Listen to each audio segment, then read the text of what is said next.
Steve Busby from the PE and Sports Hub here with some top tips, 5 top tips about your curriculum. Firstly, ensure your curriculum's broad, so it covers all areas of the national curriculum, and ensure it's balanced.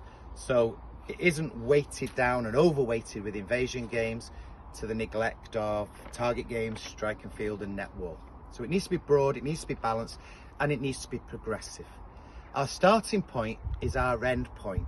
So if we want in year 6 children to play mixed doubles tennis, and we want them to be able to share and play side by side, or one at the net and one at the bat, we need to plan backwards from that, putting in all of the requisite knowledge, skills, strategies and tactics that the children will need. Okay, talking of that, we need to plan for knowledge, and that should be our starting point. Once we know what rules the children need to know, what strategies and tactics, we can then start to think about the skills and the activities we put in place, and then think about how we wrap all of that up in terms of developing their understanding of themselves and how they participate in a healthy manner. My third top tip would be to reinforce fundamental movement skills in every single lesson. So our 3 fundamental movement skills is the ability to move, locomotion, the ability to be stable, both in a static pose and in a dynamic pose when we change direction and weight.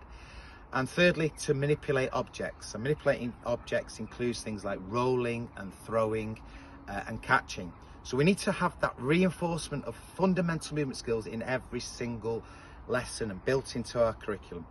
My 4th top tip is that making sure the teachers know what AFL is and the step principle, and that they use those and exercise those religiously in every single lesson to adapt their teaching for the needs of the learners.